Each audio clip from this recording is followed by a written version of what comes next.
Sylvain Savoya, bonjour. Bonjour. Alors, vous êtes arrivé à la fête de la BD il y a maintenant 2 jours, j'espère que ça se passe bien. Ça se passe très bien, comme toujours. Alors, vous êtes l'auteur de la bande dessinée Chez Dupuis, Les esclaves oubliés de Tromelin. Et dernièrement, vous venez de vous lancer dans une autre série, toujours chez le même éditeur, qui s'appelle Le fil de l'histoire, raconté par Ariane et Nino. Est-ce que vous pouvez nous en dire quelques mots ? Alors, Le fil de l'histoire raconté par Ariane et Nino, c'est une collection assez ambitieuse lancée par les éditions Dupuis, où on veut vraiment apporter l'histoire dans les mains des enfants et leur expliquer de manière assez ludique mais pédagogique aussi tout un tas d'événements historiques ou de personnages historiques. Et donc on est parti sur quelque chose d'assez ambitieux où il y a 11 albums qui sont publiés la première année, ce qui demande de travailler avec beaucoup d'intensité. Et puis bien sûr c'est une collection qui va s'étoffer d'année en année. On est parti sur le long terme, c'est vraiment dans l'optique d'avoir assez vite une encyclopédie historique en fait. Qui est-ce qui est à l'origine véritablement de ce projet? Est-ce que c'est vous ou est-ce que vous avez été sollicité par les éditions Dupuis dans un premier temps?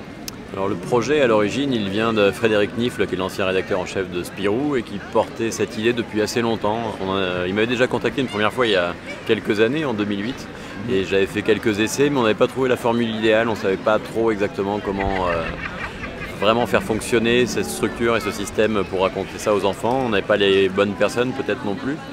Et donc c'était tombé un peu, pas dans l'oubli, mais il essayait d'y réfléchir différemment. Et puis il a commencé à en parler à Lewis Trondheim aussi. Et Lewis a réussi à trouver une structure qui était très cohérente et extrêmement adaptable pour ce qu'on voulait faire. Donc on a commencé à travailler de cette manière-là et s'est greffé à ce moment-là une nouvelle personne qui est Fabrice R, donc, et qui est la cheville indispensable pour faire fonctionner cette collection. La cheville ouvrière quoi. Ouais.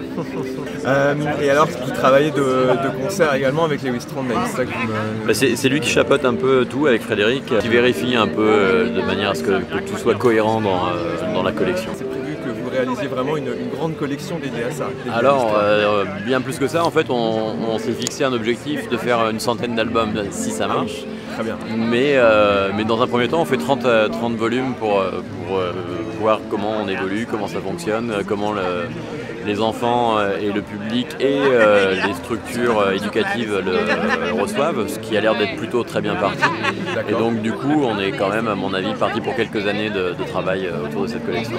Mais là, on avait vraiment envie d'être à la fois dans la bande dessinée et dans le côté pédagogique, parce qu'en plus de cette bande dessinée qui fait 32 pages à chaque fois, il y a un dossier annexe derrière qui reprend vraiment ce qu'on a expliqué dans l'histoire et qui vient apporter un complément d'information. Ça c'est plus le travail de Fabrice R, justement, ce petit complément, ce petit glossaire qu'il y a dans les albums. De toute façon, tout le scénario, tous les textes sont de lui, après toutes les illustrations sont de moi, donc voilà, c'est un travail à deux tout le temps. C'est pas la première fois, je pense, que vous venez à la fête de la BD, c'est peut-être la... je ne sais pas, c'est la... Je crois que j'étais là toutes les éditions en fait. Toutes les éditions, oui, depuis le départ, en 2010, d'accord. Comment est-ce que vous avez vu un petit peu grandir le festival?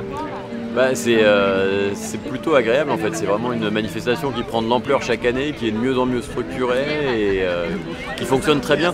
Étant chez Dupuis en plus, c'est un éditeur historiquement très ancré en Belgique et donc du coup c'est un vrai plaisir de retrouver à la fois le public et toute l'équipe de la rédaction de Spirou, de l'édition Dupuis, donc c'est un grand moment très agréable. Et donc vous voyez que c'est est-ce que vous voyez que c'est de plus en plus cosmopolite, qu'il y a une fréquentation qui augmente vraiment depuis les débuts? Clairement, oui, vraiment clairement.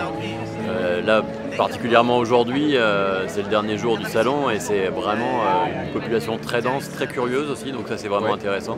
Et autant le premier jour, on a bien sûr, comme partout, on a toujours les collectionneurs qui sont là en premier, et puis après ce sont plus les familles qui viennent découvrir et qui se laissent tenter, qui sont curieuses, donc c'est vraiment intéressant. Eh ben super, merci beaucoup, merci Sylvain Savoya, une bonne continuation à vous. Merci beaucoup. Merci, au revoir. Au revoir.